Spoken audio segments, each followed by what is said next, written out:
नमस्कार प्यारे बच्चों, एक बार फिर से स्वागत है आप सबका आपके अपने इस ऑनलाइन प्लेटफॉर्म वीर कॉन्सेप्ट पे। कैसे हो आप सब? उम्मीद व आशा करते हैं कि सब स्वस्थ होंगे, मस्त होंगे और अपनी तैयारी को बहुत बेहतरीन तरीके से कर रहे होंगे। तो आप सबको पता है कि हमने हरियाणा सीईटी मेंस के लिए कंप्यूटर का फाउंडेशन कोर्स स्टार्ट कर रखा है। सेकंड चैप्टर चल रहा है जिसका नाम है आर्किटेक्चर ऑफ कंप्यूटर, यानी कि कंप्यूटर की बुनियादी संरचना। और आज की इस क्लास में हम आईसी और सीपीयू के बारे में बड़े अच्छे से पढ़ेंगे। लास्ट टाइम मैंने आपको बताया था कि मदरबोर्ड पे जितने भी कंपोनेंट्स हैं उन सभी कंपोनेंट्स को इस चैप्टर में कवर करना होता है। उनमें से एक अहम जो टॉपिक रहता है वो है आपका सीपीयू, और सीपीयू को बड़े डिटेल से इसी चैप्टर में हम फिनिश करेंगे। और आपको पता होगा कि इस चैप्टर से कम 2 से 3 क्वेश्चन आपके डायरेक्ट एग्जाम में पूछे जाते हैं। साथ में इस चैप्टर को डिटेल से करने का बेनिफिट ये होता है कि आगे चलकर जो अपने सिलेबस के दौरान जो टॉपिक आएंगे उनको समझने में आपको जरा सी भी दिक्कत नहीं आएगी। तो फर्स्ट चैप्टर और सेकंड चैप्टर की जो बेसिक क्लास है वो ऑलरेडी मैंने यूट्यूब पे डाल रखी है। ये क्लास भी एज ए डेमो के तौर पर आपको यूट्यूब पे मिल जाएगी। लेकिन आप हमारा कंप्लीट कोर्स करना चाहते हो, कंप्यूटर का एक ऐसा कोर्स करना चाहते हो जिसको करने के बाद आपका एक सिंगल क्वेश्चन भी एग्जाम में गलत ना हो, लिखने का कोई झंझट ना हो और क्लास के अंदर ही आपको याद हो जाए, तो उसके लिए आपको हमारी ऐप पे जाना पड़ेगा। इस वीडियो के डिस्क्रिप्शन में ऐप का लिंक दे रखा है, या फिर आप प्ले स्टोर से डायरेक्ट सर्च करो वीर कॉन्सेप्ट से अपनी ऐप है। वहां पर आपको दो कोर्स नजर आएंगे। जो बच्चे टेक्निकल की तैयारी कर रहे हैं उनके लिए इलेक्ट्रीशियन थ्योरी का बैच, और जो हरियाणा सीईटी मेंस के किसी एग्जाम की तैयारी कर रहे हैं चाहे वो टेक्निकल या नॉन टेक्निकल, उनके लिए कंप्यूटर का फाउंडेशन कोर्स। इन दोनों में आप बहुत ही नॉमिनल चार्ज से इन्वॉल्व कर सकते हो। वहां पर आपको सारी की सारी क्लास की पीडीएफ फाइल जो मैं यहाँ बताता हूँ उस सारी की सारी आपको पीएनजी के तौर पर मिल जाएगी। टॉपिक कंप्लीट हो जाने के बाद इसी चैप्टर से संबंधित इन टॉपिकों से संबंधित मैं आपको एमसीक्यू और प्रीवियस ईयर के क्वेश्चन देता हूं। वो आपको टॉपिक कंप्लीट होने के साथ ही आपको प्रैक्टिस करने हैं। अगर ये टास्क आप करते हो तो आपका एक सिंगल क्वेश्चन भी गलत नहीं होगा। नो डाउट मैं यहाँ आपको क्लास के अंदर याद तो कराऊंगा, लेकिन फिर भी एग्जाम में क्वेश्चन गलत इस वजह से हो जाएगा क्योंकि आपने उस टॉपिक से संबंधित एमसीक्यू और उसी टॉपिक से संबंधित प्रीवियस ईयर के क्वेश्चन नहीं किए होंगे। तो उनको आपको करना बहुत ज़्यादा ज़रूरी है, कंपल्सरी है। बस ये टास्क करते रहिए, आपका एक सिंगल क्वेश्चन भी गलत नहीं होगा। तो अब स्टार्ट करेंगे अपनी क्लास को सरस्वती माता का नाम लेके। जय सरस्वती माँ। लास्ट टाइम मैंने बताया था कि इस मदरबोर्ड को, जिसका कलर आप मेनली ग्रीन, ब्लू या ब्लैक के तौर पर देखते हो, इसको दो पार्ट में हम डिवाइड कर देते हैं। इस साइड वाला नॉर्थ ब्रिज होता है, ऊपर साइड वाला साउथ ब्रिज होता है। हम नॉर्थ ब्रिज पे फर्स्ट कंपोनेंट को पढ़ना स्टार्ट कर रहे हैं, जो स्टार्टिंग में मैं ए से इंट्रोड्यूस करूंगा आईसी के तौर पर, इंटीग्रेटेड सर्किट के तौर पर। और फिर धीरे धीरे आपको सारा कुछ आईसी की पीछे की हिस्ट्री, कैसे आईसी ने मार्केट में अपने पांव जमाए, फिर मैं आपको ये आईसी अच्छे से पढ़ाने के बाद फिर इसी आईसी को मैं आपको इस टॉपिक पे ले जाता हुआ नजर आऊंगा जिसका नाम है सीपीयू। आईसी को ही हम सीपीयू कहेंगे तब जब वो मदरबोर्ड पे लग के कंप्यूटर की प्रोसेसिंग करेगी। Processing in the sense, processing का मतलब क्या है, कंप्यूटर के अंदर कोई अर्थमेटिक या लॉजिकल ऑपरेशन करेगी, तो वही आईसी आपका सीपीयू कहलाएगी। तो पहले आईसी को पढ़ेंगे और फिर धीरे धीरे हम अपने मेन टॉपिक पे चले जाएंगे जिसका नाम क्या होगा, सीपीयू होगा। तो हम नॉर्थ ब्रिज पे मोस्ट इंपोर्टेंट कंपोनेंट को पढ़ना स्टार्ट कर रहे हैं। ये आपको व्हाइट कलर का नजर आ रहा है, ये सीपीयू सॉकेट है, और इसके बीच में आपका क्या लगाया जाता है, सीपीयू लगाया जाता है, सेंट्रल प्रोसेसिंग यूनिट लगाई जाती है, जिसे आप कंप्यूटर का दिमाग कहते हो। अच्छा, एक बात मैंने बताई थी, इस मदरबोर्ड को जब दो पार्ट में डिवाइड करते हैं उससे रिलेटेड एग्जाम में डायरेक्ट क्वेश्चन पूछे गए हैं। एक तो ये पूछा गया कि नॉर्थ ब्रिज, सीपीयू किस ब्रिज पे लगा होता है, तो सीपीयू हमेशा नॉर्थ ब्रिज पे लगा होता है। एक ही क्वेश्चन आया कि CPU fan and heat sink mounted point कौन सी साइड होता है, तो भी ये नॉर्थ ब्रिज की साइड होता है। और सीपीयू जिस ब्रिज पे लगा होता है उसे किस ब्रिज, उसे और किस नाम से जानते हैं, तो इस ब्रिज को हम होस्ट ब्रिज के नाम से जानते हैं। ये तीनों क्वेश्चन एग्जाम में डायरेक्ट आए हुए हैं। याद कैसे करें, पहले नॉर्थ आता है तो नॉर्थ की साइड ही सीपीयू लगेगा। जहां सीपीयू है, सीपीयू कंप्यूटर का दिमाग है, अहम कंपोनेंट है, इसी वजह से इसे होस्ट ब्रिज के नाम से जानते हैं। और जहां सीपीयू लगा है तो सीपीयू की वजह से, क्योंकि सीपीयू कंप्यूटर का दिमाग है, कहते हैं ना कि तेरे दिमाग को ठंडा रख भाई, तो कंप्यूटर का दिमाग है तो इसको ठंडा करने के लिए हम CPU fan and heat sink mounted point लगाते हैं। ये न सिर्फ सीपीयू को ठंडा करता है, बाकी यहाँ जितने भी इलेक्ट्रॉनिक्स कंपोनेंट्स है, जितने भी इलेक्ट्रॉनिक्स घटक है, नो डाउट वो इलेक्ट्रिसिटी से चलते हैं, और जहां इलेक्ट्रिसिटी एक स्थान से दूसरे स्थान via wires, via copper lines, via pins जब ट्रेवल करती है एज ए सिग्नल के तौर पर, कौन सा सिग्नल होता है, डिजिटल सिग्नल, तो वो हीट प्रोड्यूस होते करते होंगे। उसी हीट को बाहर फेंकने के लिए हमने CPU fan and heat sink mounted point लगा रखा है।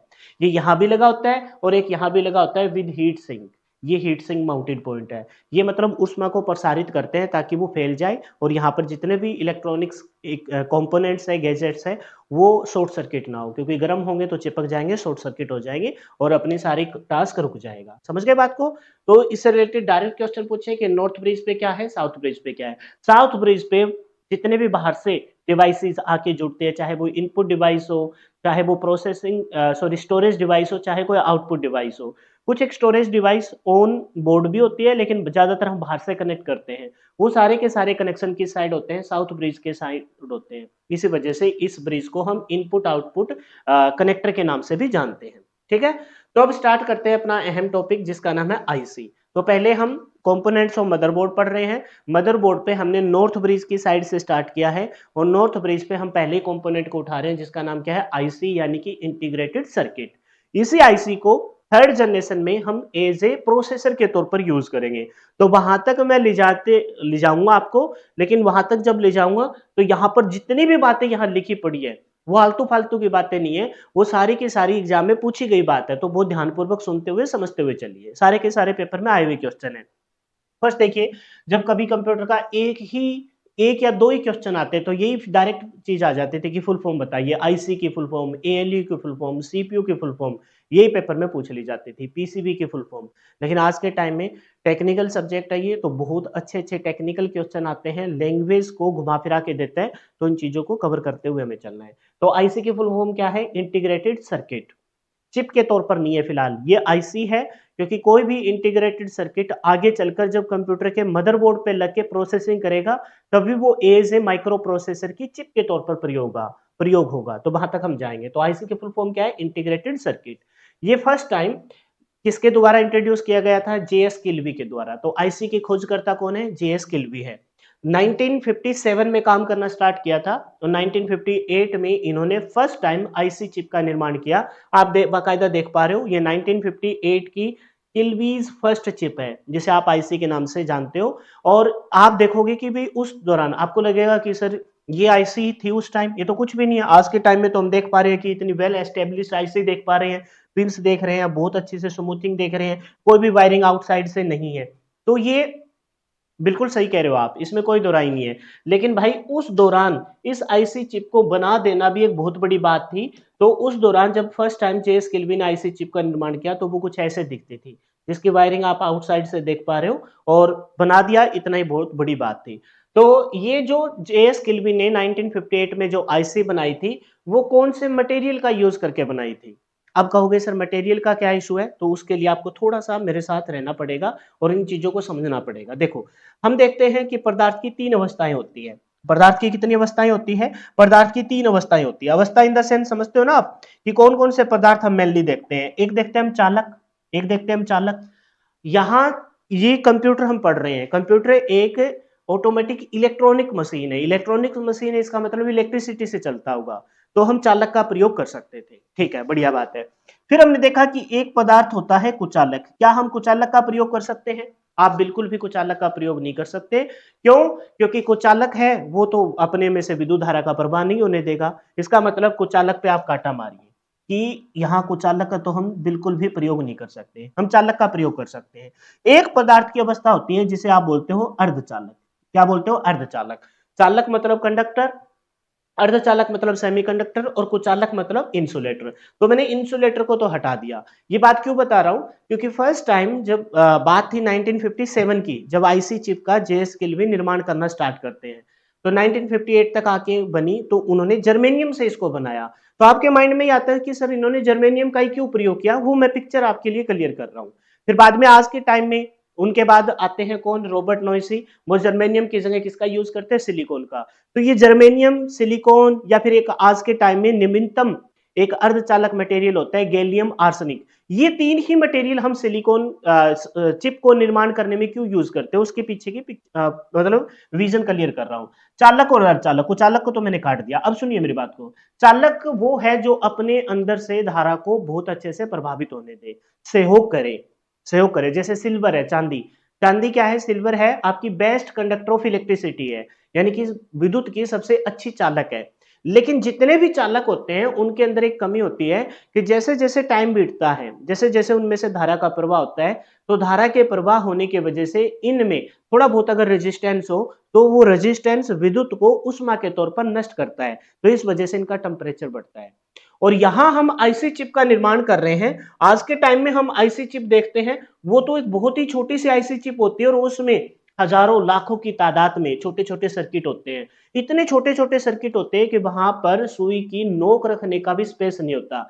अगर वहां पर हीट प्रोड्यूस होगी, वहां पर अगर ऐसा कोई मटेरियल लगा रखा है कि जैसे ही विद्युत धारा गुजरेगी तो हीट प्रोड्यूस होगी, तो भाई वो तो आपके स्पार्किंग करेंगे, आपस में चिपक जाएंगे, शॉर्ट सर्किट हो जाएंगे। इस वजह से चालक के अंदर फीचर्स तो है कि वो अपने अंदर से धारा को बहुत अच्छे से प्रभावित होने देता है, लेकिन जैसे ही धारा प्रभावित होती है तो इसका टेम्परेचर बढ़ता है, टेम्परेचर बढ़ता है तो इसका मतलब यहाँ चांसेस ये है कि वो शॉर्ट सर्किट हो जाएंगे। तब फिर जेएस किल्वी ने किसकी तरफ काटा मार दिया, चालक की तरफ काटा मार दिया, यानी कि वो चालक पदार्थ का प्रयोग नहीं कर सकते। अब बच गए किसका, सिर्फ अर्धचालक। कुचालक का तो प्रयोग बिल्कुल भी नहीं कर सकते क्योंकि इसमें से तो धारा का प्रवाह होता ही नहीं।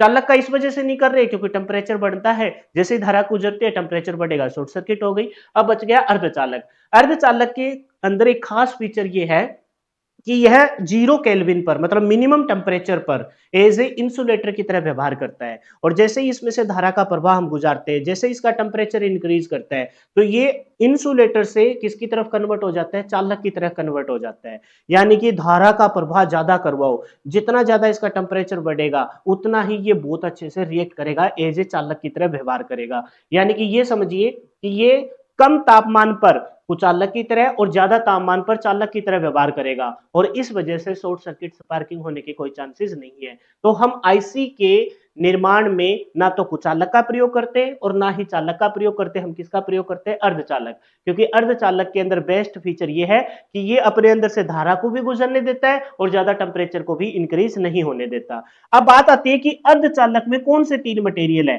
तो हमको अच्छे से पता है कि अर्धचालक में सिलिकॉन है, जर्मेनियम है और गैलियम आर्सेनिक है। फर्स्ट टाइम जो आईसी चिप 1958 में किसने बनाई थी, जेएस किल्वी ने बनाई थी। उन्होंने किसका प्रयोग किया, जर्मेनियम का प्रयोग किया। क्या रीजन था, क्यों प्रयोग किया ये तो नहीं पता, हो सकता है कि सिलिकॉन उनको ना मिला हो सकता है कि सिलिकॉन अवेलेबल ही ना हो, जो भी रीजन रहा होगा, लेकिन फर्स्ट टाइम 1958 में जब जेएस किल्वी ने आईसी चिप का निर्माण किया तो उन्होंने किस मटेरियल का प्रयोग करके किया, जर्मेनियम का। और अब पिक्चर अच्छे से क्लियर हो गई है कि ये जर्मेनियम किस कैटेगरी के अंदर आता है, सेमीकंडक्टर की कैटेगरी के अंदर आता है। किसके अंदर आता है, सेमी कंडक्टर, है ना, कंडक्टर के अंदर आता है, जिसे आप क्या कहते हो, अर्धचालक कहते हो। क्या कहते हो मेरे भाई, अर्धचालक कहते हो, समझ गए।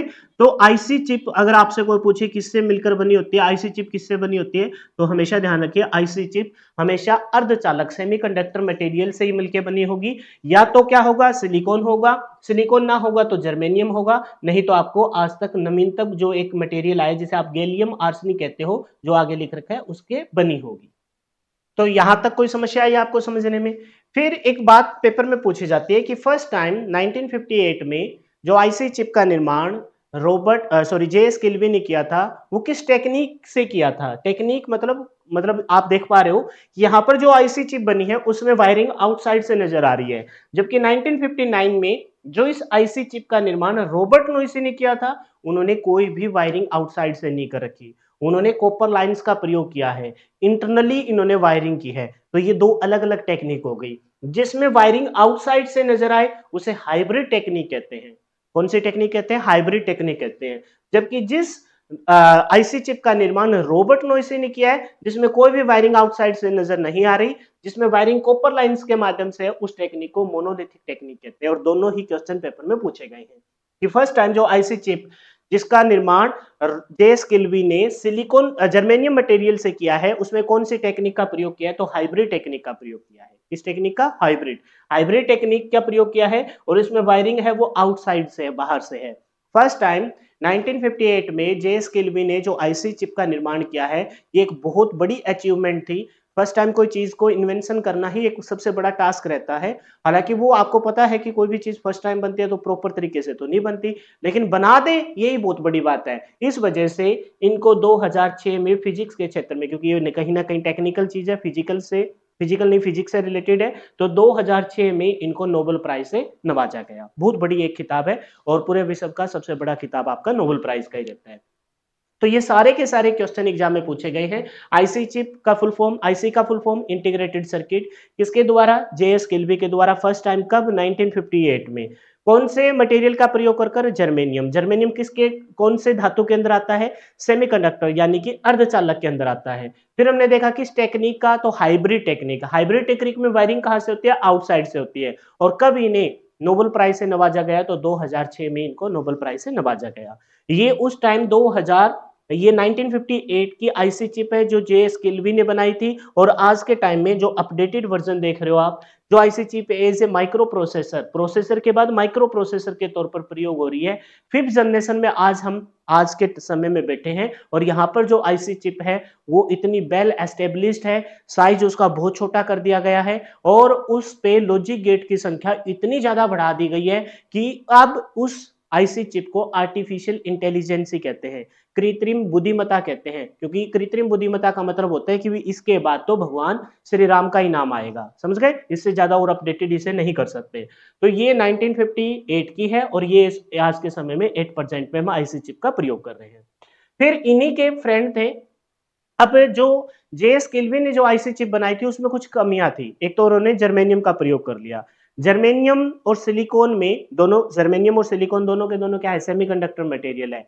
लेकिन कंपैरेटिवली देखा जाए, जर्मेनियम अपने में से धारा का प्रवाह तो अच्छे से होने देता है, लेकिन कहीं ना कहीं थोड़ा सा बॉन्डिंग बनाने में, आप जब पढ़ोगे ना थोड़ा सा केमिस्ट्री के अंदर जाके या फिजिक्स के अंदर जाके आपको पढ़ाया जाता है कि लास्ट ऑर्बिट में जो इलेक्ट्रॉन होते हैं, जो बैलेंस इलेक्ट्रॉन कहलाते हैं, कोई डोनर होता है, कोई एक्सेप्टर होता है, तो वहां का एक कॉन्सेप्ट आता है कि सिलिकॉन में कुछ बेस्ट फीचर है एज कंपेयर टू जर्मेनियम।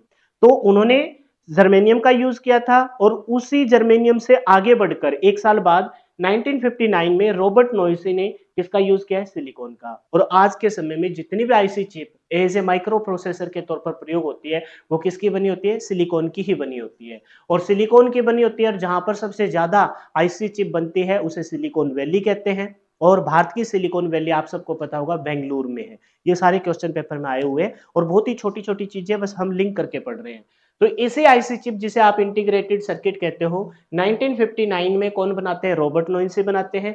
कौन से मटेरियल का प्रयोग कर कर? सिलिकॉन का। उन्होंने किसका प्रयोग किया था? जेएस किल्वी ने जर्मेनियम का। इन्होंने किसका किया है? सिलिकॉन का। अच्छा, किस टेक्निक का उन्होंने यूज किया था? हाइब्रिड टेक्निक का, जिसमें वायरिंग आउटसाइड से होगी। इन्होंने यूज किया है मोनोलिथिक टेक्निक का। और मोनोलिथिक टेक्निक क्या होती है? उसमें हम वायरिंग इनसाइड से करते हैं, अंदर से करते हैं। और किसका प्रयोग कर कर? कॉपर लाइंस का प्रयोग कर कर, कॉपर लाइंस का प्रयोग कर कर। आप जो ये मदरबोर्ड का स्टार्टिंग में मैंने इमेज दिखाया था, इस पे आप देख पा रहे हो, इसको थोड़ा सा अगर मैं जूम करके दिखाता हूं, तो आज के समय भी आईसी चिप आपकी किसकी बनी होती है? आईसी चिप आपकी किसकी बनी होती है? तो आप कहोगे कि आईसी चिप अपनी बनी होती है सिलिकॉन की। और उस सिलिकॉन की बनी आईसी चिप पर जो वायरिंग रहती है वो आउटसाइड से एक भी नजर नहीं आएगी, अंदर से ही नजर आएगी। तो आप बाकायदा देख पा रहे हो, इसमें कम दिखाई देगा। जितनी भी आपको ये कॉपर लाइंस जो गोल्डन से कलर की नजर आ रही है वो सारी की सारी कॉपर लाइंस हैं, जिनके माध्यम से आपके सिग्नल ट्रेवल करेंगे। तीन प्रकार की बसेस के माध्यम से करेंगे, जो आपने सुना हुआ एड्रेस बस, डाटा बस और कंट्रोल बस। उन बसेस के माध्यम से सिग्नल इनमें ट्रेवल करते हैं। क्लियर है? समझ में आई ये बात? तो इन्होंने किस टेक्निक का यूज किया? इन्होंने मोनोलिथिक टेक्निक का यूज किया। और मोनोलिथिक टेक्निक ये बताती है कि वायरिंग आउटसाइड से नहीं होगी, इनसाइड से होगी। और किसका यूज करके होगी? कॉपर लाइंस का यूज करके होगी। ठीक है? तो आईसी से रिलेटेड जो खोजकर्ता से रिलेटेड है वो फर्स्ट टाइम 1958 में जेएस किल्वी। सारे क्वेश्चन एक साथ रिवाइज कर देते हैं। किस मटेरियल का प्रयोग कर कर? जर्मेनियम का प्रयोग कर कर। किस टेक्निक का प्रयोग कर कर? हाइब्रिड टेक्निक का प्रयोग कर कर। और फिर पता लगा कि वह वायरिंग आउटसाइड से होगी। और 2006 में उनको नोबेल प्राइज से नवाजा गया। 1959 में आईसी चिप को फिर से बनाते हैं रॉबर्ट नोइसी। किस मटेरियल का प्रयोग कर कर? सिलिकॉन का प्रयोग कर कर। किस टेक्निक का प्रयोग कर कर? तो हम कहेंगे मोनोलिथिक टेक्निक। मोनोलिथिक टेक्निक में वायरिंग आउटसाइड से नहीं होती, इनसाइड से होती है यूजिंग कॉपर लाइंस। लेकिन अब बात ये आती है कि सर अगर पेपर में क्वेश्चन आ जाए कि आईसी के खोजकर्ता कौन है और वहां पर जेएस किल्वी, रॉबर्ट नोइसी ऐसे कोई कंफ्यूजन पैदा करने वाले ऑप्शन हो तो हम क्या करें, तो उससे रिलेटेड मैंने यहाँ बाकायदा साफ साफ क्वेश्चन लिखे हैं, उस पर मैं लेके चलता हूं आपको, फिर इस पेज पे वापस आएंगे। आईसी के खोजकर्ता कौन है, नाम दिखे जेएस किल्वी और रॉबर्ट नोइसी कोई ऑप्शन में ना हो तो आपको पता है कि आंसर क्या होगा, आपका आंसर हो जाएगा जेएस किल्वी। क्या आंसर हो जाएगा जी, जेएस किल्वी हो जाएगा, क्योंकि यहाँ रॉबर्ट नोइसी है ही नहीं। फिर यही क्वेश्चन थोड़ा सा ऐसे दें कि आईसी के खोजकर्ता कौन है, जेएस किल्वी कोई ऑप्शन में नहीं है लेकिन ऑप्शन में कौन नजर आए, रॉबर्ट नोइसी, तो अपना उत्तर ये हो जाएगा। समझ रहे हो, मैं हर परिस्थिति के लिए यहाँ ऑप्शन रख रहा हूं। फिर कह रहे हैं कि आईसी के खोजकर्ता कौन है, जेएस किल्वी और रॉबर्ट नोइसी, दोनों ही ऑप्शन दे रखे हैं। ध्यान रखिए तब अपने पास कोई ऐसा कोई ऑप्शन नहीं है जिसमें लिखा हो बोथ, तो आपको जाना पड़ेगा फर्स्ट प्रायोरिटी पर, जेएस किल्वी की तरफ। अब आप कहोगे सर ये तो कंफ्यूजन होगी, इसी कंफ्यूजन को दूर करने के लिए फिर से एक क्वेश्चन दिया है कि आईसी के खोजकर्ता कौन है, जेएस किल्वी भी ऑप्शन में है, रॉबर्ट नोइसी भी ऑप्शन में है, लेकिन यहां पर दो और कोई साइंटिस्ट है, यहां कोई अलग साइंटिस्ट था, यहां कोई अलग साइंटिस्ट था, ऐसा कोई ऑप्शन नहीं था जिसमें बोथ लिख रखा हो। यहां पर जेएस किल्वी है, यहां पर रॉबर्ट नोइसी है, यहां मान लेते हैं कोई एक्स वाई जेड कोई और साइंटिस्ट है, और फिर फोर्थ ऑप्शन दिया कि बोथ ए और बी, तब भाई अपना आंसर क्या होगा, अब आपके एक एक चीज अच्छे से क्लियर होगी, तब अपना आंसर होगा बोथ ए और बी। बताइए समझ में आया क्या।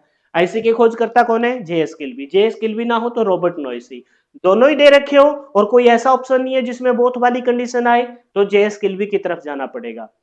आईसी के खोजकर्ता कौन है, जेएस किल्वी भी है, रॉबर्ट नोइसी भी है, और फिर एक ऑप्शन दे रखा है कि बोथ ए और बी, तो ऑप्शन नंबर डी की तरफ आप जाना। और हु बहू ये क्वेश्चन आपका एग्जाम में आया हुआ है, ये सब के सब आपको कहीं ना कहीं किसी न किसी तरीके से एग्जाम में देखने को मिल जाएंगे। और इस क्वेश्चन की श्योरिटी मैं ले रहा हूं, आज के समय में अगर आईसी के खोजकर्ता से रिलेटेड कोई क्वेश्चन आएगा तो ऐसे ही आएगा जिसमें आपको कंफ्यूज किया जाएगा कि जेएस किल्वी और रॉबर्ट नोइसी। अगर लास्ट में अगर आपको नजर आए कि बोथ ए और बी दोनों सही है तो आप उस ऑप्शन की तरफ जाएंगे, अदरवाइज आप किसकी तरफ जाना पड़ेगा, जेएस किल्वी की तरफ ही जाना पड़ेगा। क्लियर है। अच्छा फिर एक पेज पीछे रह गया, सर इसमें क्या है, तो आप इस बात को समझो, हम पढ़ रहे हैं सीपीयू को, आईसी, आप कहोगे सीपीयू कहां है सर, हम तो आईसी को पढ़ रहे हैं, इसी आईसी को थोड़ी देर में मैं सीपीयू के तौर पर पढ़ाने वाला हूं। तो ये है क्या, ये है जी कंप्यूटर का प्रोसेसर, कंप्यूटर का दिमाग, जो आपके अर्थमेटिक एंड लॉजिकल फंक्शन को परफॉर्म करेगा। यानी कि एज ए आईसी जो आज हमने स्टार्ट किया है इंट्रोडक्शन के तौर पर, ये हम एज ए प्रोसेसर का बेस बना रहे हैं, यानी कि हम प्रोसेसर को पढ़ना चाह रहे हैं। CPU as a processor, central processing unit, processor है। तो ये प्रोसेसर हमने कहा यूज किया, कौन सी जनरेशन में किया, इससे पहले क्या था और इसके बाद क्या है, उससे रिलेटेड यहाँ कुछ बातें लिखी है जो बहुत ही काम की है। और ये पूरे डिटेल से मैं आपको हिस्ट्री जनरेशन एंड क्लासिफिकेशन नामक चैप्टर में अच्छे से बताऊंगा, लेकिन यहाँ कहीं ना कहीं अपने हम प्रोसेसर को पढ़ रहे हैं तो थोड़ा सा इंट्रोड्यूस किया जा रहा है जनरेशन के बारे में। एक्चुअल में क्या हुआ है कि हमारे 5 जनरेशन अब तक आ चुकी है। अच्छा जनरेशन आने का मतलब क्या है, कोई ड्रास्टिक चेंज, यानी कि कंप्यूटर के विकास में कोई ऐसी कोई चीज आई हो जिसने क्रांति लाकर छोड़ दी, उस चीज को हम जनरेशन का नाम दे देते हैं, उस चीज को हम क्या देते हैं, जनरेशन का नाम। तो फर्स्ट टाइम फर्स्ट जनरेशन में हमने प्रोसेसर के तौर पर वैक्यूम ट्यूब का प्रयोग किया था। यानी कि आज के समय में आज आप सीपीयू को एज ए प्रोसेसर के तौर पर देख रहे हो कि जितने भी अर्थमेटिक लॉजिकल फंक्शन है, जितने भी टास्क है, वो कंप्यूटर का दिमाग करता है, जिसे आप प्रोसेसर कहते हो। लेकिन ये प्रोसेसर स्टार्टिंग में नहीं था, उसी प्रोसेसर का काम कौन कर रहा था, फर्स्ट जनरेशन में वैक्यूम ट्यूब कर रही थी। फर्स्ट जनरेशन में कौन कर रही थी, वैक्यूम ट्यूब कर रही थी। 1948 की बात है जहां पर हमने डिजिटल और एनालॉग कंप्यूटर को थोड़ा सा इंट्रोड्यूस किया था, वहां पर एज ए प्रोसेसर के तौर पर वैक्यूम ट्यूब थी। और कहा जाता है कि उस टाइम 1948 में 18,000 वैक्यूम ट्यूबों का प्रयोग किया गया था कंप्यूटर की गणनाएं करने के लिए, एज ए प्रोसेसिंग करने के लिए, कैलकुलेशन के लिए। आप सोच के देखिए वैक्यूम ट्यूब का साइज इतना तो होता है, 18,000 लगी थी, तो कितना बड़ा वो आपका कंप्यूटर का ओवरऑल स्ट्रक्चर बना होगा। फिर सेकंड जनरेशन में इसी वैक्यूम ट्यूब को हमने रिप्लेस कर दिया ट्रांजिस्टर से। वैक्यूम ट्यूब और ट्रांजिस्टर ये सारे के सारे डायग्राम ना मैं आपको history generation and classification generation बताऊंगा ना, फर्स्ट जनरेशन कब आई थी, डेट क्या थी, उसमें क्या-क्या फीचर्स थे, वैक्यूम ट्यूब को क्यों यूज़ किया, वैक्यूम ट्यूब कैसे काम करती थी, ये सारी चीज़ें आपको बताई जाएगी। फिलहाल आप सुनते रहिए बस। सेकंड जनरेशन में हमने ट्रांजिस्टर का प्रयोग किया। तो जो वैक्यूम ट्यूब का साइज़ इतना बड़ा था, उसको एक छोटे से ट्रांजिस्टर, आपने देखा होगा वैक्यूम ट्यूब ट्रांजिस्टर का साइज़ इतना सा होता है ना, 2 ऐसे कनेक्टिंग लीड होते हैं। तो वैक्यूम ट्यूब इतनी बड़ी होती है, वाल्व बोलते हैं वैक्यूम ट्यूब को, उसको हमने इस ट्रांजिस्टर में रिप्लेस कर दिया। तो यहाँ भी एक ड्रास्टिक चेंज आया, तो ये बन गई सेकंड जनरेशन। फर्स्ट जनरेशन में हमने किसका यूज किया, वैक्यूम ट्यूब का। सेकंड जनरेशन में हमने किसका यूज किया, ट्रांजिस्टर का। थर्ड जनरेशन में फर्स्ट टाइम हमने यूज किया आईसी का, इंटीग्रेटेड सर्किट का। और वही इंटीग्रेटेड सर्किट जब मदरबोर्ड पे लग के कंप्यूटर की प्रोसेसिंग करने लग गई, तब उसका हमने नाम रखा प्रोसेसर। क्या नाम रखा, प्रोसेसर। और जब इसका साइज छोटा कर दिया गया, तो उसे बोला गया माइक्रो प्रोसेसर, जो फोर्थ जनरेशन में यूज हुआ। तो आईसी चिप कब डेट 1958 के बाद ही आई होगी, क्योंकि वो बनी 1958 में है। तो ऐसे वो जब डेट पढ़ाऊंगा तब आपको अच्छे से क्लियर होगा। थर्ड जनरेशन में हमने किसको इंट्रोड्यूस किया, आईसी को। आईसी के 3 पार्ट आए थे इस जनरेशन में, L S S I, small, ये फुल फॉर्म यहां लिखी पड़ी है, small scale integration, medium scale integration, large scale integration. IC chip में हम ट्रांजिस्टर का प्रयोग नहीं करते। यहाँ तो वैक्यूम ट्यूब है, यहाँ ट्रांजिस्टर है, यहाँ हम यूज करते हैं लॉजिक गेट का। लॉजिक गेट एक बेसिक स्ट्रक्चर है, एक इलेक्ट्रॉनिक सर्किट है, जिसके माध्यम से सिग्नल ट्रेवल करेंगे। कैसे सिग्नल, डिजिटल सिग्नल, 0 और 1 की फॉर्म में। तो वो स्मॉल स्केल कम लॉजिक गेट थे, 12 तक ही थे इधर। फिर लॉजिक गेट की संख्या बढ़ा दी गई तो मीडियम स्केल बना। लॉजिक गेट की संख्या 9999 तक कर दी गई, तो वो लार्ज स्केल इंटीग्रेशन बना। ये सारे की सारी चीजें आपको बताई जाएगी, बस ये याद ध्यान रखना। भी तो फर्स्ट टाइम में वैक्यूम, फर्स्ट जनरेशन में वैक्यूम ट्यूब, सेकंड जनरेशन में ट्रांजिस्टर, और थर्ड जनरेशन में हमने आईसी का प्रयोग किया। फोर्थ जनरेशन में इसी आईसी चिप जो लास्ट में आई थी ना, लार्ज स्केल इंटीग्रेशन, इसका साइज और छोटा कर दिया गया और लॉजिक गेट की संख्या और ज्यादा बढ़ा दी गई। तो उसे बोला गया क्या, VLSI C, very large scale integrated circuit. Very large scale integrated circuit बोल दीजिए या चिप बोल दीजिए। तो यहां तो ये कहलाया था थर्ड जनरेशन में प्रोसेसर, और फोर्थ जनरेशन में इसका नाम रख दिया गया माइक्रो प्रोसेसर। और फिफ्थ जनरेशन में आज के समय में इसका साइज इतना छोटा कर दिया गया है, बाकायदा आप देख पा रहे हो कि ये इतना छोटा सा आपका क्या है, सीपीयू है। और इस पे लॉजिक गेट की संख्या 9,99,999 तक आ चुके हैं। यानी कि अब हम कह सकते हैं कि इससे ज्यादा और इसका साइज छोटा नहीं किया जा सकता, और इससे ज्यादा इस पे लॉजिक गेट नहीं लगाए जा सकते। इसी वजह से फिफ्थ जनरेशन को आज के समय में हम ultra large scale integrated circuit के नाम से जानते हैं। उसे हम आर्टिफिशियल इंटेलिजेंसी यानी कि कृत्रिम बुद्धिमत्ता कहते हैं। क्लियर है? तो बस ध्यान रखेंगे कि आज जो हम सीपीयू पढ़ रहे हैं वो किस जनरेशन में फर्स्ट टाइम इंट्रोड्यूस किया गया था, थर्ड जनरेशन में। फोर्थ जनरेशन में इसका नाम प्रोसेसर से क्या बन गया था, माइक्रो प्रोसेसर बन गया था। फर्स्ट जनरेशन में वैक्यूम ट्यूब, सेकंड जनरेशन में ट्रांजिस्टर, थर्ड जनरेशन में आपका आईसी इंटीग्रेटेड सर्किट, जिसके 3 वर्जन थे, S S I, small scale integration, medium scale integration, large scale integration. Fourth generation में VLSI, very large scale integration. Fifth generation में ULSI, ultra large scale integration. Clear है? तो अब ये बात clear हो गई यहां तक। अब ये जो मैंने बताया था ना, प्रोसेसर माइक्रो प्रोसेसर, इस बात को देखो। थर्ड जनरेशन में आईसी चिप प्रोसेसर कहा जाता था। थर्ड जनरेशन में आईसी चिप को प्रोसेसर कहा जाता था। आगे चलकर प्रोसेसर का साइज बहुत छोटा कर दिया गया, और लॉजिक गेट, क्योंकि आईसी चिप पे हम क्या लगाते हैं, ट्रांजिस्टर नहीं लगाते, लॉजिक गेट लगाते हैं। लॉजिक गेट एक बेसिक सर्किट है। आप ये सोच लो कि हमारे घरों में फैन कब ऑन होता है, जब हम स्विच ऑन करते हैं। तो यहाँ कुछ वायर होंगे जिनके माध्यम से इलेक्ट्रिसिटी आएगी, तभी तो फैन चलेगा, पंखा चलेगा। तो लॉजिक गेट एक बेसिक स्ट्रक्चर है, एक बेसिक बुनियाद है डिजिटल इलेक्ट्रॉनिक्स की या इलेक्ट्रॉनिक्स की, जिनके माध्यम से करंट गुजरेगा। और यहाँ कंप्यूटर के अंदर कैसा करंट गुजरेगा, डिजिटल सिग्नल, 0 और 1 के फॉर्म में। तो थर्ड जनरेशन में आईसी चिप को प्रोसेसर कहा जाता था। इसी आईसी चिप का साइज छोटा कर दिया गया, लॉजिक गेट की संख्या बढ़ा दी गई, यानी कि वो बेसिक सर्किट की संख्या बहुत ज्यादा बढ़ा दी गई जिनमें से सिग्नल गुजर रहा है। तब इस आईसी चिप को जो प्रोसेसर कह रहे थे फोर्थ जनरेशन में, उसका नाम क्या रखा गया, माइक्रो प्रोसेसर रखा गया। क्या रखा गया, माइक्रो प्रोसेसर। तो आप ये भी कह सकते हो कि हमने जो देखा है ना, फर्स्ट जनरेशन में वैक्यूम ट्यूब, सेकंड जनरेशन में ट्रांजिस्टर, थर्ड जनरेशन में इसको प्रोसेसर, फोर्थ जनरेशन में इसका नाम क्या रखा गया, माइक्रो प्रोसेसर। और ये पेपर में पूछा जाता है कि सीपीयू किस जनरेशन का अहम पुर्जा है। सीपीयू आपके फोर्थ जनरेशन का अहम पुर्जा है, क्योंकि इसे माइक्रो प्रोसेसर के नाम से जाना जाता है। तो आगे चलकर आपको मैं ये क्वेश्चन लेके भी आऊंगा। फिफ्थ जनरेशन में यूएलएसआई। क्लियर है यहां तक की बात सारी? आगे बढ़िए। अब देखते हैं हम इसी आईसी चिप को अब हम सीपीयू के तौर पर इंट्रोड्यूस करेंगे। फर्स्ट टाइम आईसी चिप बनाई किसने? 1958 में जेएस किल्विन ने। 1959 में रॉबर्ट नोइसी ने। किसकी बनी थी? पहले जर्मेनियम की, फिर सिलिकॉन की। पहले हाइब्रिड टेक्निक, फिर मोनोलिथिक टेक्निक। पहले वायरिंग आउटसाइड से थी, फिर अंदर की तरफ से थी। इसी आईसी चिप को आज हम सीपीयू के तौर पर इंट्रोड्यूस कर रहे हैं। देखिए पढ़िए, जब आईसी कंप्यूटर के मदरबोर्ड पर, क्योंकि लगी तो मदरबोर्ड पे है, मदरबोर्ड को किस नाम से जाना जाता है? बैकबोन ऑफ कंप्यूटर, कंप्यूटर की रीढ़ की हड्डी के नाम से जाना जाता है। लास्ट टाइम क्लास में हमने पढ़ा था। मदरबोर्ड पे लगकर प्रोसेसिंग करने लगे। प्रोसेसर का काम क्या होता है? जैसे मेरा काम आपके सामने यहाँ क्या करना है? टीच करना, पढ़ाना, समझ गए? एक सिंगर का काम क्या होता है? सिंग करना, गाना। कवि का काम क्या होता है? पोइट्री सुनाना, कविता सुनाना। तो प्रोसेसर का काम क्या है? प्रोसेसिंग करना। तो कोई भी आईसी कंप्यूटर के मदरबोर्ड पर लगकर प्रोसेसिंग करने लग जाए तो वही आईसी चिप सीपीयू कहलाएगी, सेंट्रल प्रोसेसिंग यूनिट कहलाएगी। अच्छा, अब एक बात आती है, और ये क्वेश्चन और ये क्वेश्चन, ये दोनों के दोनों क्वेश्चन पेपर में आए हुए हैं। तो इसका मतलब क्या? आईसी चिप, आईसी मतलब जहां पर लॉजिक गेट लगे हो, कोई ऐसा सर्किट जिसमें से धारा का प्रवाह हो, तो उसे क्या हम सीपीयू कह देंगे? यही क्वेश्चन फिर पेपर में पूछा गया। क्या सभी आईसी चिप सीपीयू है? और क्या सभी सीपीयू आईसी है? इस बात को समझ लीजिए, व्यवहारिक होकर समझ लीजिए। जैसे आईसी चिप आपको ऑलमोस्ट आज के समय में हर जगह यूज नजर आएगी, जहां पर आपका कहीं ना कहीं कोई डिजिटल या इलेक्ट्रॉनिक तौर पर सिग्नल का आदान प्रदान हो रहा है। जैसे मेरा ये जैसे ये कैमरे का ये मेरा मतलब रिमोट है ना? वैसे तो इसको रिमोट कंट्रोल कहा जाएगा, लेकिन ये रिमोट है। जब इस रिमोट को खोल के पीछे की, जब इसको पूरा खोल लिया जाएगा तो इसके अंदर एक बोर्ड नजर आएगा। बोर्ड मतलब कैसा बोर्ड नजर आएगा? जो मदरबोर्ड हम पढ़ रहे हैं, या तो ग्रीन कलर का या ब्लू कलर का एक बोर्ड नजर आएगा। उस बोर्ड के ऊपर आप देखोगे छोटी छोटी बहुत सारी आईसी नजर आएगी। वो आईसी क्या सीपीयू है? बस यहीं से पिक्चर क्लियर हो जाएगी। नहीं, उन आईसी चिप को हम सीपीयू नहीं बोल सकते।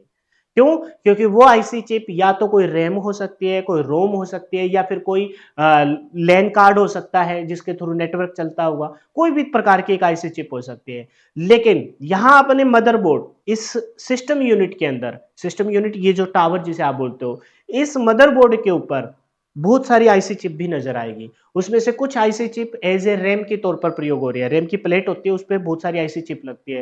रोम की भी नजर आएगी, नेटवर्क इंटरफेरेंस कार्ड की भी आईसी चिप नजर आएगी, लेकिन वो कोई भी प्रोसेसिंग का काम नहीं कर रही। तो वो आईसी चिप आपकी सीपीयू नहीं कहलाएगी। लेकिन कोई एक आईसी चिप ऐसी भी है जो आपके प्रोसेसिंग का काम कर रही है, वो आपका सीपीयू कहलाएगी। और वो कहां लगेगी? वो सीपीयू सॉकेट में लगेगी। आइए अब इस पे आ जाइए, देखिए समझो। यहां जो आईसी चिप लगी है वो सीपीयू एज ए कैसे लगी है? प्रोसेसर के तौर पर लगी है, प्रोसेसिंग का काम करेगी, गणनाएं करेगी, सीपीयू सॉकेट में लगी है। तो ये आईसी चिप आपकी सीपीयू कहलाएगी। जबकि यहां आप देखोगे कि आपकी रैम प्लेट है, ठीक है, रैम प्लेट है। यहां पर इस प्लेट में बहुत छोटी छोटी चिपें लगेगी, वो लगेगी डी रैम की। मेनली हम डी रैम की यूज करते हैं। दो प्रकार की रैम होती है, एस रैम और डी रैम।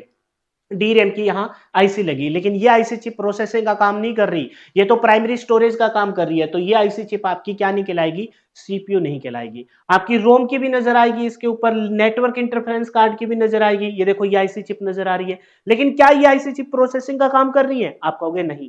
तो फिर ये आईसी चिप एज ए कोई अन्य टास्क के तौर पर प्रयोग हो रही है, तो इस आईसी चिप को हम सीपीयू नहीं बोल सकते। तो सीपीयू किसे बोला जाएगा? सीपीयू उसी आईसी चिप को बोला जाएगा जो आईसी चिप मदरबोर्ड पे लग के प्रोसेसिंग का काम करे, वही आईसी चिप आपकी सीपीयू कहलाएगी। तो क्या सभी आईसी चिप सीपीयू है? कहेंगे नहीं। आईसी चिप तो आपको टॉयज की रिमोट में भी मिल जाएगी, रिमोट में, है ना? उसके अंदर भी बोर्ड होगा, उसके ऊपर कोई भी आईसी चिप मिल जाएगी, लेकिन वो प्रोसेसिंग का काम नहीं कर रही है, तो वो आईसी चिप सीपीयू के तौर पर प्रयोग नहीं हो रही। लेकिन क्या सभी सीपीयू आईसी है? बिल्कुल सही है ये बात। कैसे? अब यहां देखिए, क्या सभी यूजर प्रोग्रामर है? ये बात मैंने समझाई थी। क्योंकि जितने भी यूजर कौन है, फर्स्ट चैप्टर में मैंने समझाया था, यूजर वो है जो कंप्यूटर के एक नॉर्मल टास्क कर रहा है। कंप्यूटर पे कोई गेम खेल रहा है, कंप्यूटर पे कोई सॉन्ग सुन रहा है, कंप्यूटर पे मेरी क्लास देख रहा है। मोबाइल फोन में अगर आप क्लास देख रहे हो, इसका मतलब आप एक यूजर हो, कंप्यूटर का एक यूजर हो। क्योंकि मोबाइल फोन भी किसका एग्जाम्पल है? डिजिटल इलेक्ट्रॉनिक में माइक्रो कंप्यूटर का एक एग्जाम्पल है। तो यूजर वो है जो कंप्यूटर को यूज करता है। लेकिन सारे के सारे यूजर प्रोग्रामर नहीं है। प्रोग्रामर कौन है? जो कथनों के समूह को लिखता हो, स्टेटमेंट्स लिखता हो। वही प्रोग्राम बहुत सारे जोड़कर आगे चलकर सॉफ्टवेयर बन जाते हैं।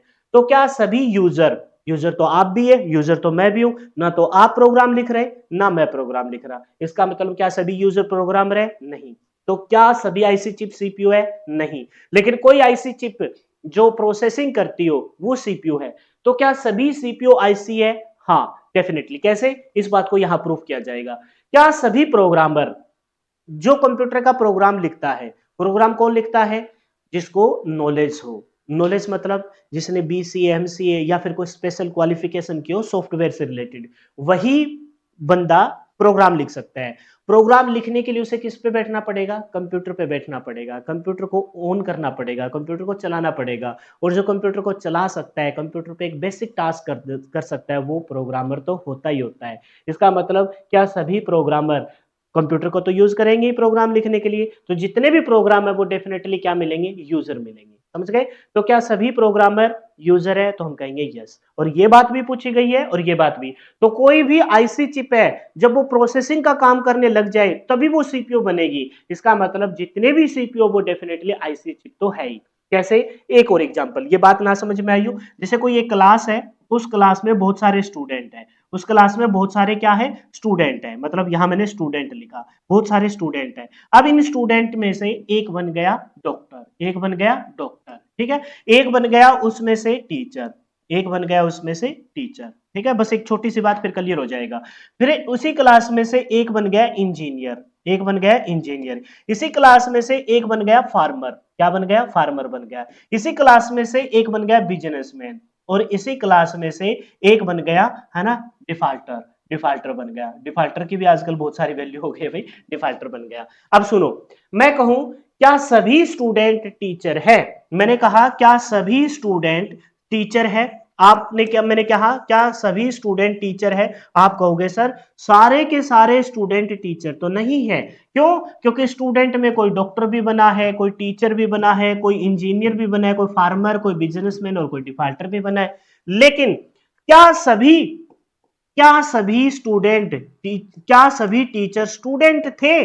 आप कहोगे बिल्कुल सर, क्योंकि जितने भी कुछ टीचर बने होंगे, दो चार पांच जितने भी बने थे उस क्लास में से, वो एक दिन क्या रहे होंगे? स्टूडेंट तो रहे ही रहे होंगे।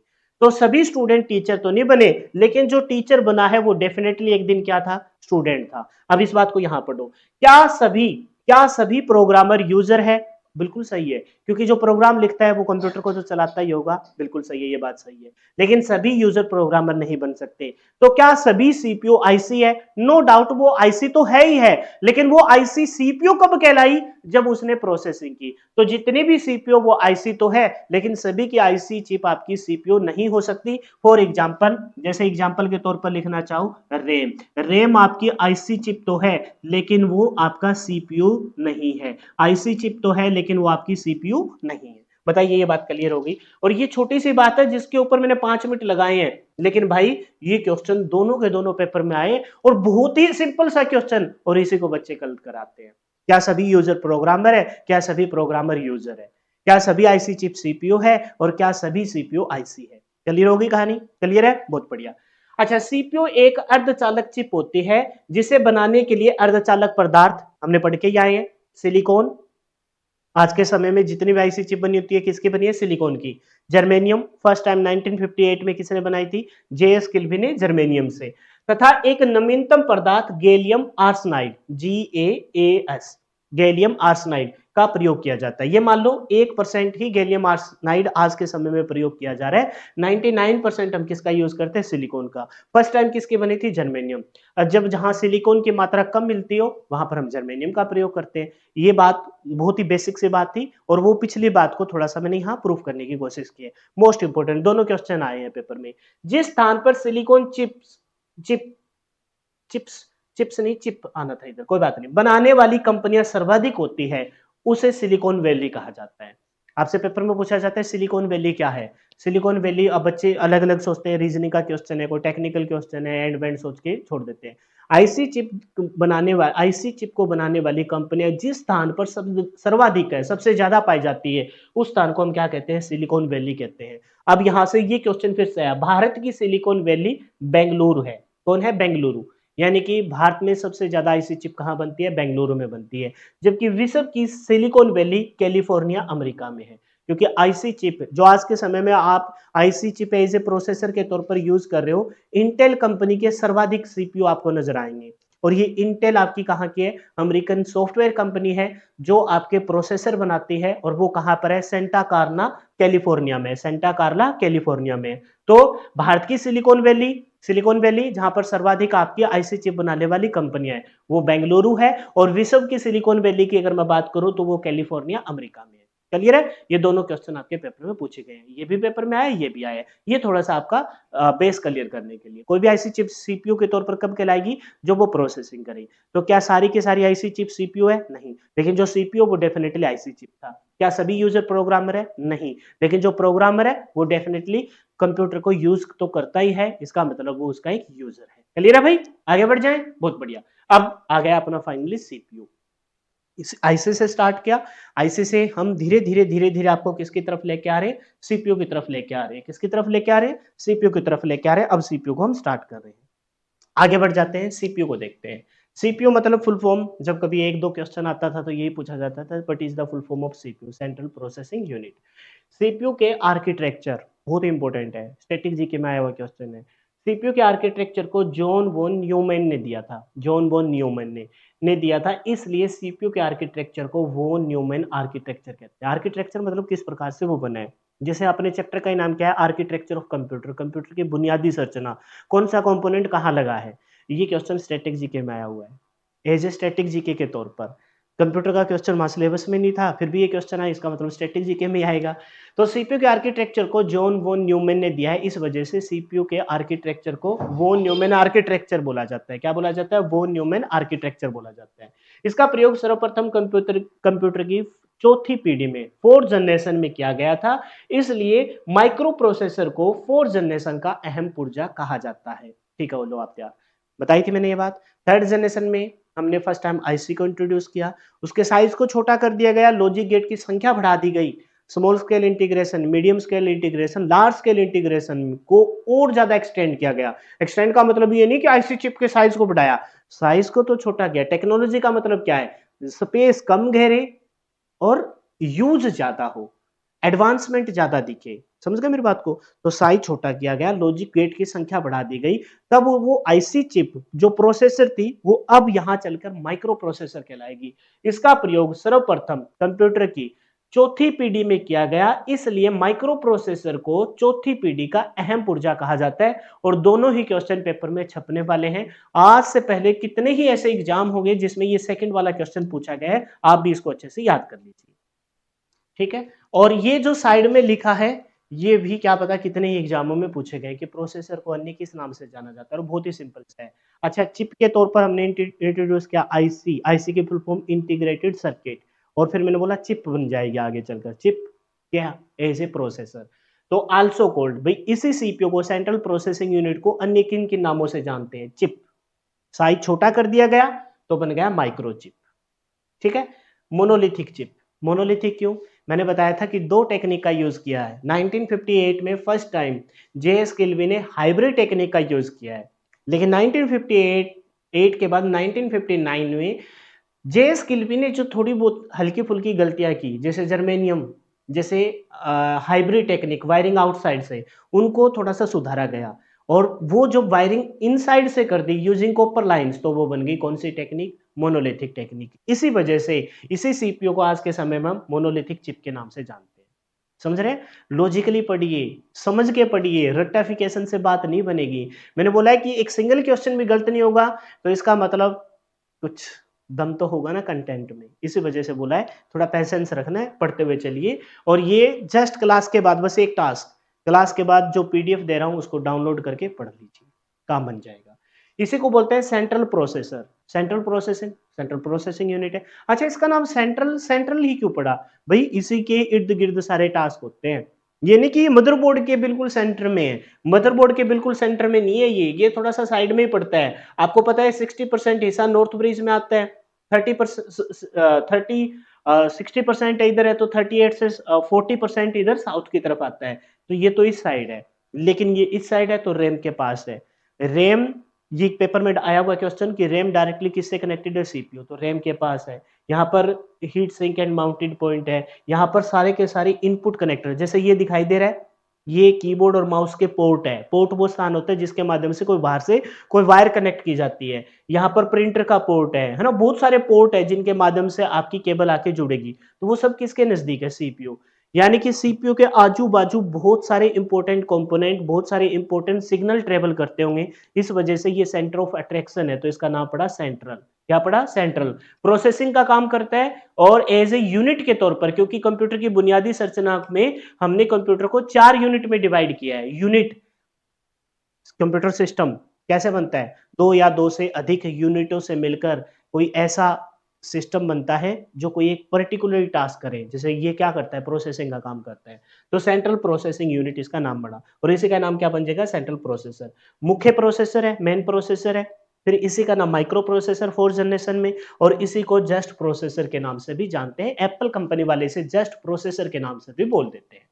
तो ये सारे के सारे नाम हैं, इनमें से कोई भी नाम इन फ्यूचर मैं किसी टॉपिक में यूज करूं, चाहे मैं चिप बोलूं, चाहे मैं माइक्रो चिप बोलूं, चाहे मैं मोनोलिथिक चिप बोलूं, चाहे मैं सेंट्रल प्रोसेसर बोलूं, चाहे मैं मेन प्रोसेसर, माइक्रो प्रोसेसर या जस्ट प्रोसेसर बोलूं, तो तुम्हारा माइंड में एक विजन अच्छे से क्लियर हो, यानी क्या, सीपीयू, सेंट्रल प्रोसेसिंग यूनिट, जिसका आर्किटेक्चर जॉन वॉन न्यूमैन ने दिया, इस वजह से उसे वॉन न्यूमैन आर्किटेक्चर कहते हैं, और 4th जनरेशन का अहम पुर्जा है जो माइक्रो प्रोसेसर के नाम से जाना जाता है। सीपीयू एक इलेक्ट्रॉनिक सर्किट है। इलेक्ट्रॉनिक क्यों, क्योंकि कंप्यूटर एक क्या है, ऑटोमेटिक इलेक्ट्रॉनिक मशीन है। इलेक्ट्रॉनिक शब्द का ही मतलब ये होता है कि भाई इलेक्ट्रिसिटी से चलेगा, बस इतना सा देख लो। हालांकि इलेक्ट्रॉनिक तो पूरा एक वाइड सब्जेक्ट है, इतना वाइड है कि आपको बीटेक में 4 साल पढ़ना पड़ता है, समझ गए। लेकिन इलेक्ट्रॉनिक को मैंने यहाँ सिंपल शब्दों में कन्वर्ट कर दिया कि भाई जिसमें से धारा का प्रभाव। इलेक्ट्रॉनिक सर्किट है जो कंप्यूटर में प्रोग्राम से जुड़े अर्थमेटिक एंड लॉजिकल निर्देशों के अनुसार अर्थमेटिक एंड लॉजिकल ऑपरेशन करता है और प्रोग्राम को एग्जीक्यूट करता है। ये थोड़े टेक्निकल शब्द है, यहाँ पर आप परेशान मत होना, एज ए डेफिनेशन के तौर पे बताए जा रहे हैं, जस्ट सुन लीजिए। ये कोई पेपर में पूछे नहीं गए और ना ही पूछे जाने की संभावना है, लेकिन ये अपना बेस बना रहे हैं, इस वजह से पढ़ाए जा रहे हैं। सीपीयू यूजर से, ये सारा कुछ पढ़ा ही आपने, यूजर से आने वाले डेटा और निर्देश। डेटा, डेटा क्या होता है, मीनिंगलेस होता है। डेटा रो फैक्ट्स होते हैं, कच्चे आंकड़े होते हैं जिनका कोई तथ्य नहीं होता, कब तक, जब तक उन पे कोई इंस्ट्रक्शन, निर्देश ना दिए जाए। तो यूजर से आने वाले डेटा और निर्देश को कंट्रोल तथा एग्जीक्यूट करने का कार्य करता है। कंट्रोल मतलब जो हम चाहते हैं वही काम करे, यूजर की डिमांड के अनुसार, जैसे आपने कमांड दी है। और एग्जीक्यूट मतलब प्रोसेसिंग के बाद जिस पे आउटपुट भेजनी है, सॉफ्ट भेजनी है, आउटपुट भेजनी है, वहीं पे भेजे का कार्य करते हैं। इसलिए कंप्यूटर का इसे दिमाग कहा जाता है, कंप्यूटर का ब्रेन कहा जाता है, ब्रेन ऑफ कंप्यूटर यानी कि सीपीयू। सीपीयू की अहम बात है ये बात पेपर में पूछी गई है। आइए एक बार इस पे थोड़ा फोकस करते हैं, उस पे बाद में जाएंगे। Input device first unit, processing device second unit, फिर स्टोरेज डिवाइस थर्ड यूनिट, और आउटपुट डिवाइस या आउटपुट यूनिट फोर्थ यूनिट। फिर इन सबको कंट्रोल करने के लिए हमने कंट्रोल सिग्नल। अब ये कंट्रोल का काम कौन करता है, तो इसको सुनिए। हम अगली क्लास में पढ़ेंगे सीपीयू के पार्ट। तो सीपीयू को 3 पार्ट में डिवाइड किया जाता है। सबसे पहले यहाँ हालांकि थोड़ा सा डिजाइन बना रखा है, सबसे ऊपर आता है अर्थमेटिक एंड लॉजिक यूनिट, जिसको यहाँ बीच में दिखा रखा है। इससे परेशान मत होना, ये नहीं पूछा जाएगा कि ऊपरी भाग कौन सा है, बीच वाला भाग कौन सा है, नीचे वाला भाग कौन सा है, बस ध्यान रखिए। 3 पार्ट होते हैं, अर्थमेटिक एंड लॉजिक यूनिट, फिर दूसरा पार्ट होता है कंट्रोल यूनिट, और तीसरा पार्ट होता है मेमोरी यूनिट। मेमोरी यूनिट के अंदर रजिस्टर होते हैं जो सिंगल बिट स्टोरेज डिवाइस है, इसी वजह से यहाँ रजिस्टर शो कर रखा है, मेमोरी नहीं कर रखा। इसके साथ जुड़ी होती है मेन मेमोरी, जिसे आप रैम और रोम के नाम से जानते हो। फिर सेकेंडरी मेमोरी, जिसमें आप बहुत ज्यादा मात्रा में डाटा को स्टोर कर सकते हैं, परमानेंटली स्टोर कर सकते हैं। Hard disk, pen drive, CD, DVD, बहुत ज्यादा में तो एसएसडी कार्ड, वो आपके सेकेंडरी मेमोरी में आ जाएंगे। अब यहाँ 2 प्रकार के सिग्नल आपको दिखाई दे रहे होंगे। एक तो दिखाई दे रहा है ब्लैक कलर का, ये ब्लैक लाइन आपको दिखाई दे रही है, ठीक है। एक दिखाई दे रहा है आपको डॉटेड लाइन, जो जहां पर डॉटेड लाइन है वहां पर डाटा ट्रेवल कर रहा है। इनपुट डिवाइस के, यूजर ने इनपुट डिवाइस के माध्यम से डाटा दे दिया, उसकी प्रोसेसिंग हुई, प्रोसेसिंग होने के बाद वो स्टोरेज हो गया प्राइमरी में या सेकेंडरी में, फिर आउटपुट डिवाइस के माध्यम से आउटपुट मिल गई, ये डॉटेड लाइन। और यहाँ पर है कंट्रोल सिग्नल जो डार्क से दिखाई दे रहा है। बस मैं तुमको एक चीज नोटिस करवाना चाहता हूँ, ये डार्क सिग्नल स्टार्ट कहां से हुआ है, तो यहाँ पर आ जाइए कंट्रोल। कंट्रोल से एक सिग्नल निकला जो इनपुट डिवाइस पे गया, कंट्रोल से एक सिग्नल निकला जो सेकेंडरी पे गया, कंट्रोल से एक सिग्नल निकला जो प्राइमरी पे गया, कंट्रोल से एक सिग्नल निकला जो आपके रजिस्टर पे गया, कंट्रोल से एक सिग्नल निकला जो आपका एएलयू पे गया है, कंट्रोल से एक सिग्नल निकला है जो आपके आउटपुट पे गया है।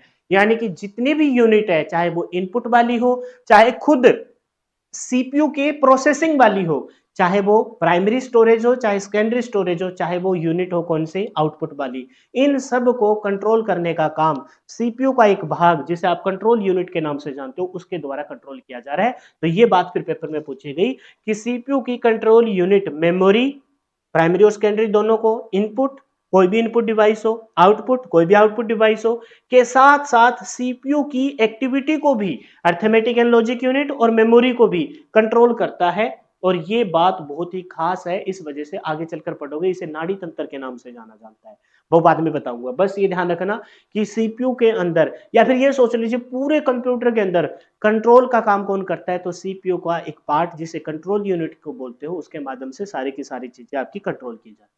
ठीक है, ये बात बहुत खास है, लेकिन यहाँ आपको हल्की सी लग रही होगी या आगे चलकर आएगी जब मैं बेसिस पढ़ाऊंगा, आगे चलकर आएगी जब मैं आपको सीपीयू के इंटरनल पार्ट को बताऊंगा, तब ये काम की आएगी। तो ये डायग्राम आप ऑलरेडी भी देख चुके हो, मैंने एक बार फिर से बता दिया, इन सबको कंट्रोल करने का काम कंट्रोल यूनिट कर रही है। तो वो अर्थमेटिक लॉजिकल ऑपरेशन करता है, फिर एग्जीक्यूट करता है, सारे के सारे टास्क इसके द्वारा करवाए जाते हैं, कंट्रोल, एग्जीक्यूट, प्रोग्रामिंग, सारे के टास्क इस वजह से सेंटर में है, और सेंटर ऑफ अट्रैक्शन है तो ब्रेन ऑफ कंप्यूटर कहलाता है, और सारी की सारी एक्टिविटी को सीपीयू के कंट्रोल यूनिट के द्वारा कंट्रोल किया जाता है। अब ये चीज यहां जो बताई जाएगी ना, उसमें से कोई एक सिंगल इक्का दुक्का क्वेश्चन आज से पहले आया है, लेकिन 8% में वो अब बन के आ सकता है एज ए स्टैटिक के तौर पर और करंट के तौर पर। जैसे आपसे पूछ लिया जाए आज के समय में वर्तमान में इंटेल कंपनी का सबसे फास्टेस्ट प्रोसेसर कौन सा है, समझ लिया। तो ये हालांकि ये डाटा बदल जाएगा, हो सकता है कि आज मैं जब पढ़ा रहा हूं कल ही कोई नया प्रोसेसर बन जाए जो इससे फास्ट हो, तो ये आपको अपडेट करते रहना है। लास्ट टाइम जब आप पेपर में जाओ तो गूगल पे सर्च करके देख लेना कि fastest processor by Intel company, क्योंकि इंटेल ही बनाती है 99.9% आज के टाइम में प्रोसेसर इंटेल कंपनी के है। तो ये यहाँ आपको बताया जाएगा, ठीक है। जैसे मैं बताऊंगा कि फर्स्ट कॉमर्शियल सीपीयू ये आया हुआ है पेपर में, ठीक है।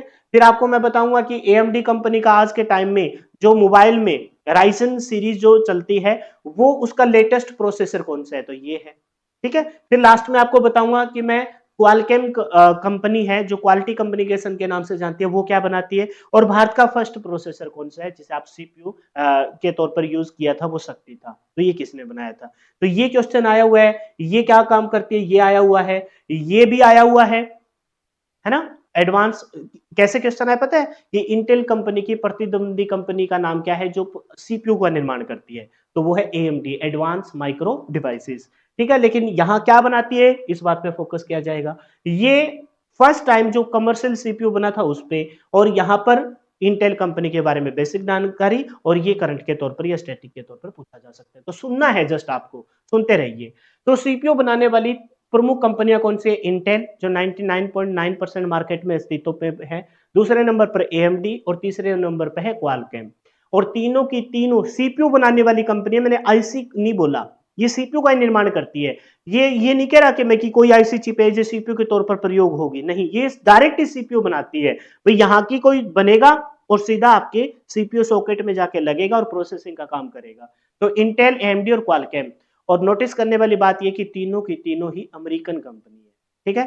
तो इंटेल है अमेरिकन सॉफ्टवेयर कंपनी, हेडक्वार्टर है सेंटा कार्ला में, कैलिफोर्निया, कैलिफोर्निया ध्यान रखिए, याद रखिए California, silicon valley, silicon valley मतलब वो स्थान जहां पर सबसे ज्यादा आईसी चिप बनाई जाती है, उसे सिलिकॉन वैली कहते हैं। भारत की सिलिकॉन वैली बेंगलुरु, और विश्व की सिलिकॉन वैली कैलिफोर्निया अमेरिका में।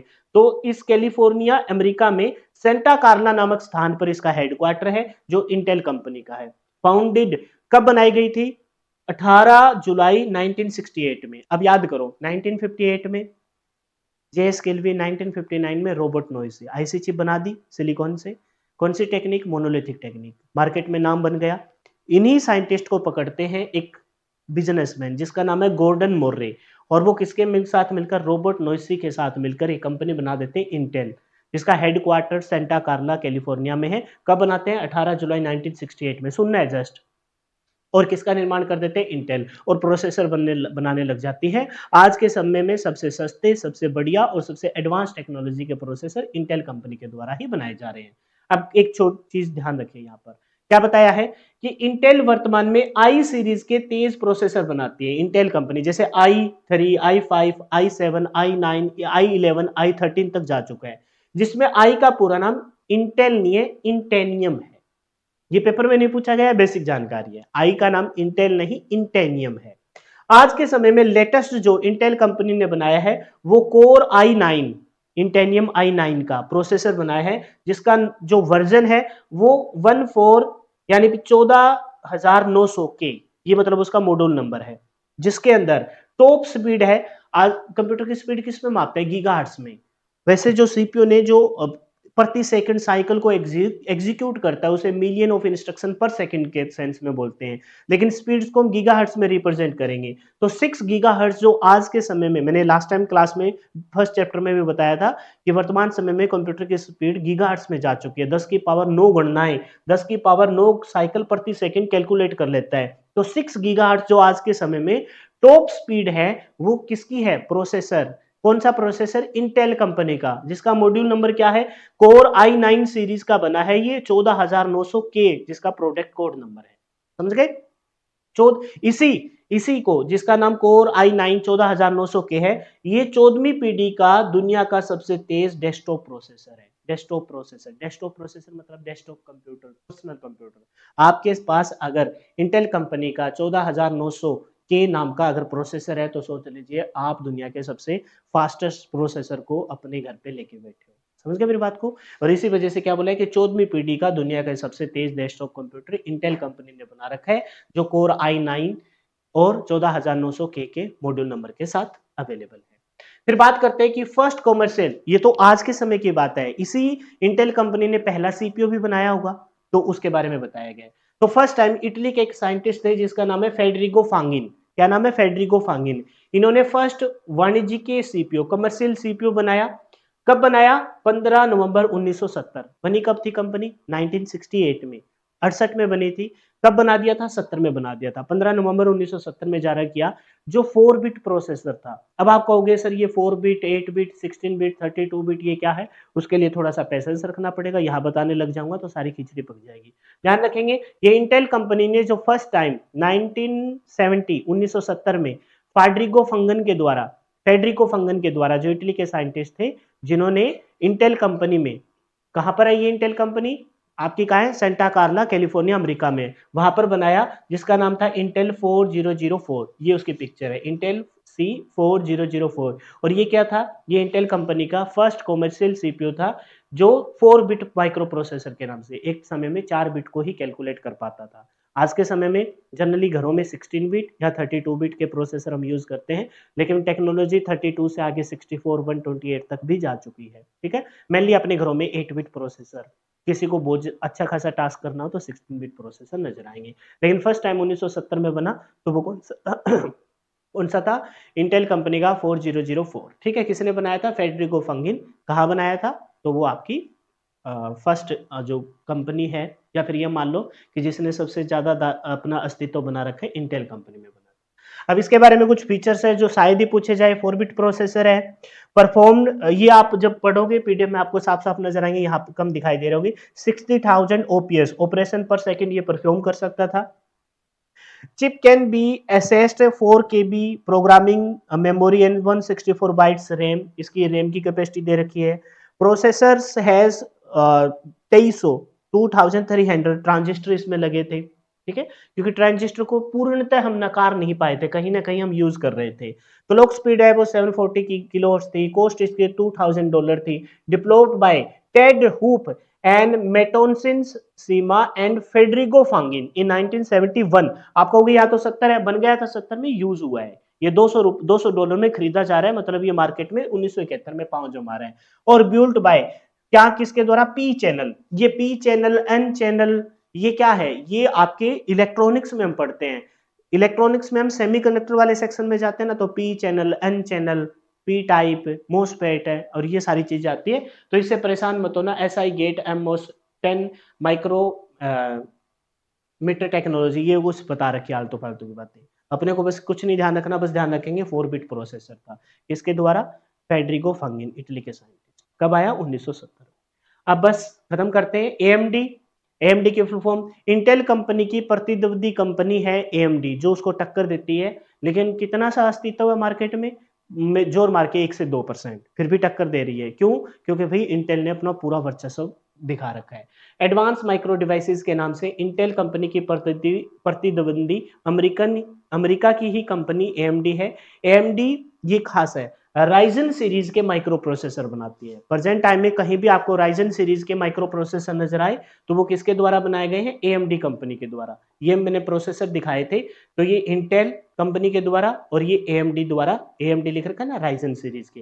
तो राइजन सीरीज के माइक्रो प्रोसेसर किसके द्वारा बनाए जाते हैं? तो हम कहेंगे कि एएमडी, एडवांस माइक्रो डिवाइसेस नामक कंपनी के द्वारा बनाते हैं। प्रेजेंट टाइम में इसका फास्टेस्ट है वो राइजन 9 7950X3D। ये मैंने आज के समय में सर्च करके लिखा है, हो सकता है ये समय में, आने वाले समय में बदल जाए। तो ये इसका फास्टेस्ट माइक्रो प्रोसेसर है। अब थोड़ी सी तुलना में बता रहा हूं। देखिए, जो इंटेल कंपनी का कोर i9 14900K है और जो राइजन सीरीज का 7950X3D जो प्रोसेसर है, इनके बीच में कंपैरेटिवली देखिए, इसमें 24 कोर है, इसमें 16 कोर है, इसमें 32 थ्रेड है, इसमें 30। ये कोर थ्रेड क्या है, अभी तुम परेशान मत हो ना, ये टेक्निकल है, जो आगे आएगा मैं सब कुछ बताऊंगा। बस कंपैरेटिवली देख लीजिए, इसमें 36 MB की कैशे मेमोरी है, जबकि इसमें 128 की कैशे मेमोरी है। कैशे मेमोरी सीपीयू का पार्ट होती है। कैशे मेमोरी को छोड़ दो, लेकिन कोर पे फोकस करो। ये 24 कोर है, जबकि ये 16 कोर है। दिन रात का अंतर हो जाता है। इसी वजह से इंटेल कंपनी ने अपना वर्चस्व मार्केट में बिछा रखा है।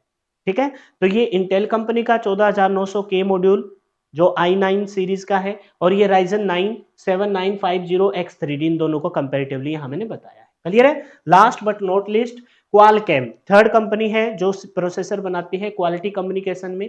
ये दुनिया के शीर्ष एंड्रॉइड मोबाइल फोन, आपसे पूछा जाए कि एंड्रॉइड मोबाइल फोन में जो प्रोसेसर यूज होता है वो किस कंपनी के द्वारा बनाया जाता है, तो क्वालिटी कम्युनिकेशन। दुनिया की शीर्ष एंड्रॉइड मोबाइल प्रोसेसर निर्माण कंपनी है जो स्नैपड्रैगन, कौन से नाम से? स्नैपड्रैगन नाम से क्या बनाती है? प्रोसेसर बनाती है। तो क्वालकॉम लेटेस्ट जो अभी इन्होंने बनाया है वो flagship mobile processor Snapdragon 8 elite बना है। आज के समय में अभी लेटेस्ट जो बना है उसका क्या है? Snapdragon 8 elite. बस ये स्टैटिक और फैक्ट डाटा है, याद हो तो ठीक है, नहीं तो बस एक बार इनको पढ़ लीजिए। जैसे एएमडी ने ये बनाया है जिसका नाम राइजन 9 7950X3D है, और आपकी इंटेल कंपनी ने जो अभी लेटेस्ट बनाया है वो कौन सा है? वो ये है जी, कोर i9 सीरीज का 14900K। तो ये तो इंटेल वाला हो गया, ये आपका हो गया एएमडी वाला, एएमडी वाला जो राइजन सीरीज का है। और क्वालिटी कम्युनिकेशन जो मोबाइल फोन के प्रोसेसर बनाती है स्नैपड्रैगन, उसने बनाया स्नैपड्रैगन 8 एलिट। तो मोबाइल फोन के माइक्रो प्रोसेसर कौन बनाती है? Qualcomm, quality communication. अब ये बात खत्म हो गई, इसको टू भी कंटिन्यू करेंगे नेक्स्ट चैप्टर में जब हम सीपीयू के इंटरनल पार्ट को देखेंगे। अब एक छोटी सी बात, भारत का पहला स्वदेशी माइक्रो प्रोसेसर का नाम क्या था? शक्ति। कब बना? 2019 में। अब सोच लीजिए हम टेक्नोलॉजी के मामले में कितने पीछे हैं। वहां 1970 में बन के तैयार हो गया था 4004 फेडरिको फांगिन के द्वारा। 71 में तो मार्केट में आ गया था, हमने बनाया 2019 में। लेकिन बना दिया, ये भी एक बहुत बड़ी बात है, खुश हो जाओ। बहुत सारे देश है जो नहीं बना पा रहे।